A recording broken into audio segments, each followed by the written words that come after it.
सांगोल्याचे शिंदे गटाचे उमेदवार शहाजी बापू पाटलांनी जिंकू किंवा मरू या पद्धतीचं चॅलेंज स्वीकारून ठाकरेंच्या शिवसेनेला एक प्रकारे आव्हानच दिलंय।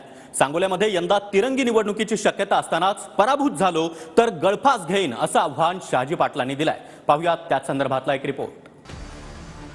जर यंदा विजयाचा गुलाल उधळला नाही तर गळफास घेईन असं आव्हान शिंदे गटाच्या शहाजी बापू पाटलांनी स्वीकारलंय। उद्धव ठाकरे आणि संजय राऊतांना आव्हान देताना त्यांनी सांगोल्यातून विजयाचा विश्वास व्यक्त केलाय। आजवर निवडणुकांमध्ये पैशांची पैज लागत असताना शहाजी बापू पाटलांनी मात्र थेट जीवाचीच बाजी लावण्याचं चॅलेंज स्वीकारलंय। शहाजी पाटील म्हणाले की संजय राऊत सकाळी 9 वाजता महाराष्ट्रात भुंकणारा कुत्रा आहे। माझ्या विरोधात संजय राऊत, त्याचा बाप आजा यांनी एक नाही तर 10 सभा घेऊ देत। मी त्याला पालथा पाडून तुडून पुढे जाऊन दाखवेन। मी विजयाचा गुलाल उधळला नाही तर फास घेऊन मरेन असं शहाजी पाटलांनी म्हटल्यानं मतदारसंघात आता चर्चा सुरू झाली आहे। कसं आहे की 15 कोटी पकडल्यामुळे मानसिक संतुलन बिघडू शकतं माणसाचं, आणि हे स्पष्ट दिसतंय की 15 कोटी पकडल्याचा हा परिणाम आहे। मी त्यांना दीर्घायुष्य चिंतितो। त्यांच्यावरती फाशी घेण्याची वेळ आली, येणारच आहे, पण आम्ही तोपर्यंत तिथे आमचे कार्यकर्ते पोहोचवू आणि फाशीचा दोर बाजूला घेऊ। तुम्हाला पुढलं संपूर्ण आयुष्य राजकीय वनवासात काढावं लागेल। 2019ला शहाजी पाटील मोठ्या रंजक समीकरणांनी जिंकून आले। सांगोल्यामध्ये अनेक दशकं शेकापचे नेते गणपतराव देशमुख आमदार राहिले आहेत। त्यांच्या निधनानंतर गेल्यावेळी त्यांचे नातू अनिकेत देशमुख यांनी निवडणूक लढवली। त्यात शहाजी पाटलांचा निसटता विजय झाला। आकडे पाहण्यासाठी 2019 मधल्या सांगोल्याच्या निवडणुकीचा ट्विस्ट समजून घेऊया। काँग्रेस आणि राष्ट्रवादीचा मित्रपक्ष असलेला शेतकरी कामगार पक्षाकडून गणपतराव देशमुख यांचे नातू अनिकेत देशमुखांनी उमेदवारी अर्ज भरला। आघाडीत सांगोल्याची जागा परंपरेप्रमाणे शेकापला दिली गेली।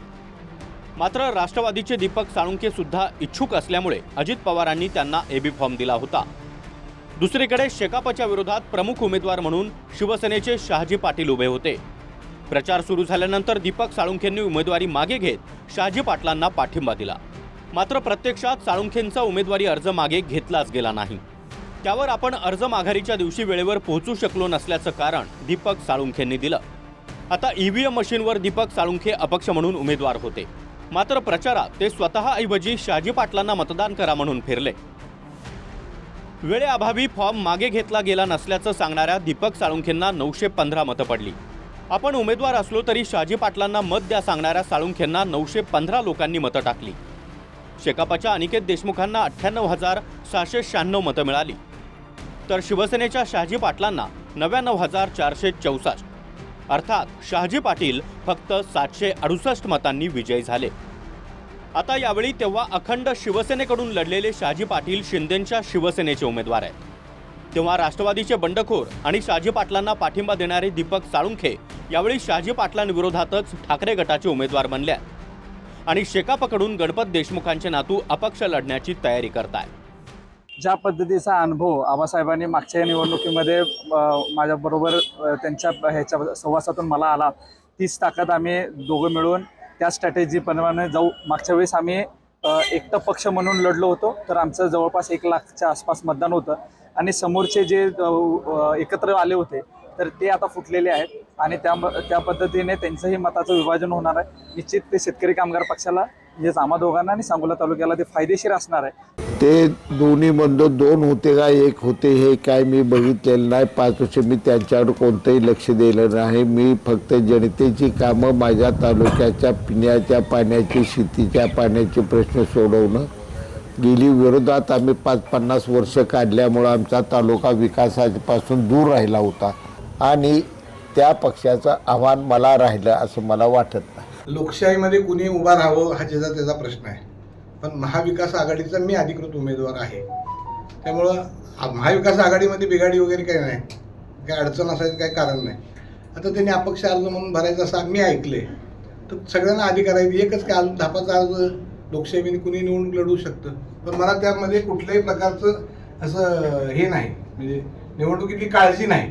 मी केलेल्या माझ्या 30 वर्षाच्या योगदानामुळं उद्याच्या निवडणुकीमध्ये माझा विजय ही काळ्या दगडावरची रेघ आहे. विकासाला बापूंनी 5,000 कोटीची कामं केली, त्यामध्ये आम्ही दोघांनी मिळूनच या तालुक्याचा 5 वर्ष कारभार केलेला आहे. आता बारामतीनं सांगितलं की आम्ही 50,000 कोटीची कामं केलीत, अजून 50,000 कोटीची 1,00,000 कोटी जरी दिले तरी अजून कामं शिल्लकच राहतील. तर 5,000 कोटीची कामं झाली असली, विकासाची कामं झाली असली तर अजून 25,000 कोटीची कामं MIDCच्या माध्यमातून मला आणावीच लागणार आहे. सांगोल्याचा निकाल काहीही लागो, शहाजी बापू मात्र त्यांच्याच 3 वक्तव्यांनी चांगले चर्चेत आहेत. पहिलं म्हणजे 2019ला त्यांचा प्रचार करणारे दीपक साळुंखे हे पुढचे आमदार असतील म्हणून शहाजी पाटलांनी वचन दिलं होतं. यंदा त्यांचाच एकमेकांविरोधात सामना होतोय. त्यात शहाजी बापूंनी निवडणूक हरल्यास गळपास घेण्याचं चॅलेंज दिल्यानं सांगोल्यात चर्चा होतीये. आणि तिसरं म्हणजे ज्या रफिक भाईच्या फोनमुळे शहाजी बापू पाटील महाराष्ट्राच्या घराघरात पोहोचले. रफिक भाई, आता तुम्हाला मी बोललो नाही, पण खरं सांगा, 2.5 वर्षाच्या अनुभवात या राष्ट्रवादी नाई काँग्रेसनं आपलं काय काम केलं एवढं सांगा. त्याच रफिक भाईच्या गाडीत 5 कोटी रुपये सापडल्यानं ते देखील चर्चेत आल्यात. म्हणजे गुवाहाटीमध्ये असताना रफिक भाईमुळे शहाजी बापू सर्वत्र पोहोचले आणि यावेळी शहाजी बापूंच्या जवळीकतेमुळे रफिक भाई बातम्यांमध्ये झळकताय.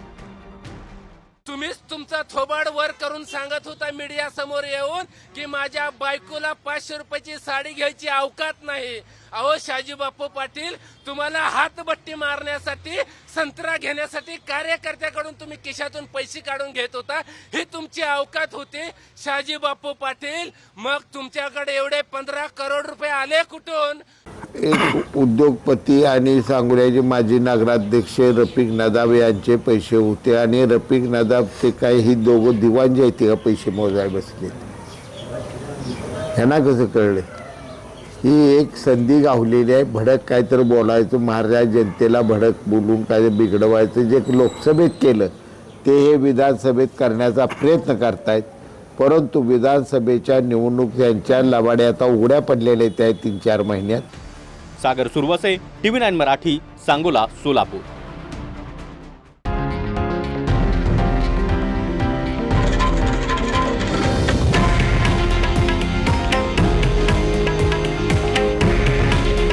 हे आहे देशातील नंबर 1 न्यूज नेटवर्क आणि आपण पाहत आहात TV9 मराठी.